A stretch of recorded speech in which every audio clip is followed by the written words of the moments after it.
Hi everyone, it's Finks here, and today I'm going to show you how to build Keqing as a free-to-play or low-spend player.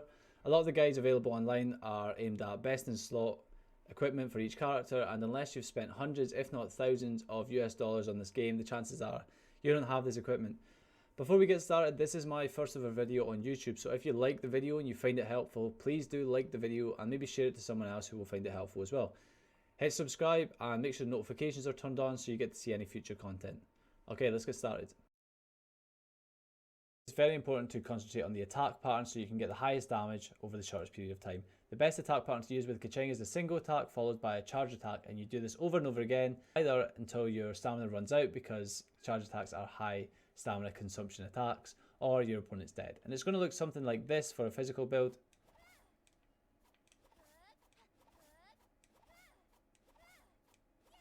Or for an electro build, which we'll discuss later in the video, it's going to look something like this.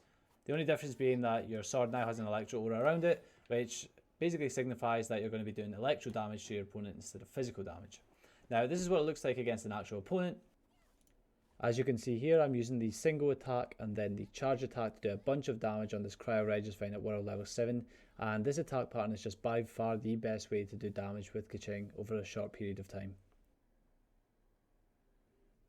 If you are a free-to-play or budget player, your best bet is to go with the Prototype Rancor Refinement 2 for a physical build and the Black Sword from the Battle Pass for an electro build.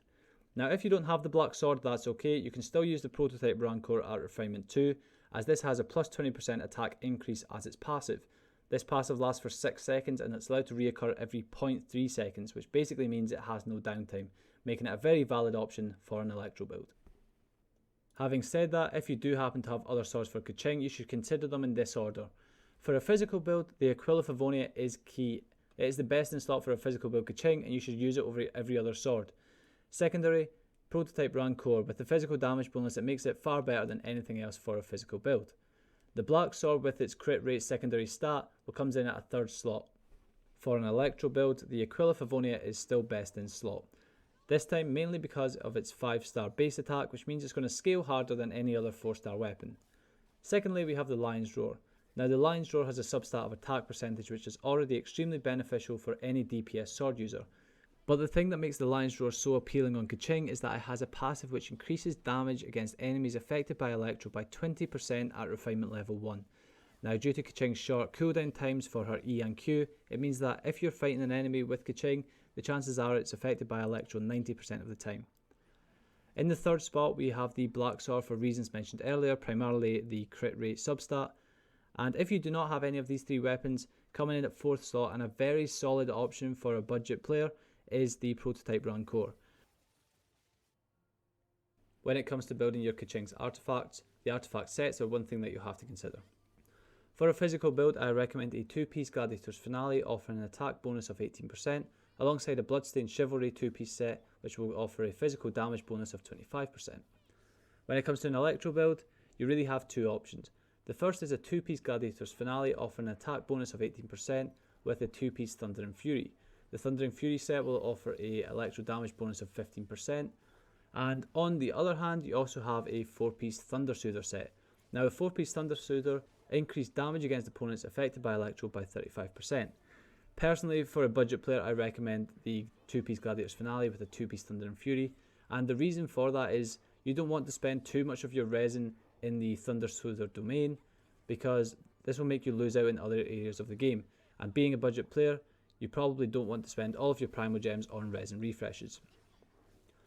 One thing that I've found with a Keqing build is that a hybrid build works quite well. I've been using this for quite some time, and it really helps diversify your game with Keqing.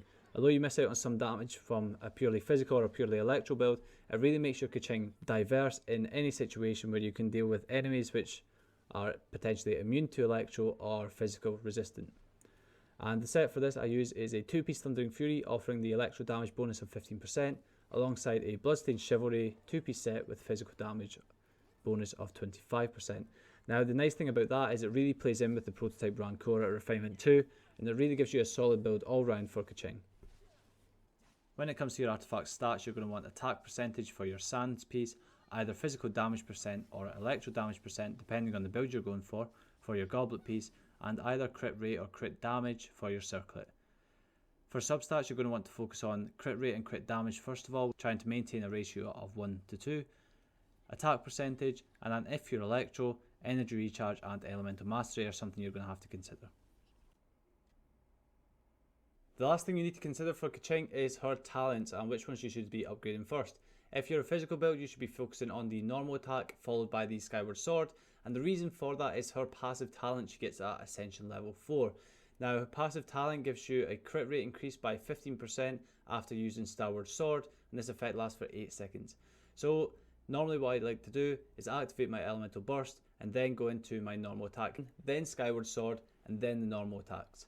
Like I mentioned earlier, I like to make Keqing a hybrid character with a mix of physical damage and electro damage, so I've put a focus on normal attack, then stellar restoration, and then skyward sword a couple levels below that, and that's mainly just so that I can get that 15% crit rate. So hopefully now you know how to build Keqing as a free to play or budget player. Again, if you did like the video, please do like the video, it helps me out, and hit that subscribe button so you get to see any future content I'm bringing out. Now there is going to be an updated banner on Keqing that's coming out on the 17th of February with update 1.3. So if you have not already got Keqing or you're looking to bag some more constellations, this is going to be the best chance to get it on a budget. So start saving your Primal Gems now, maybe give the CL banner a bit of a miss, and yeah, just save. Thank you again for watching, and I'll see you next time.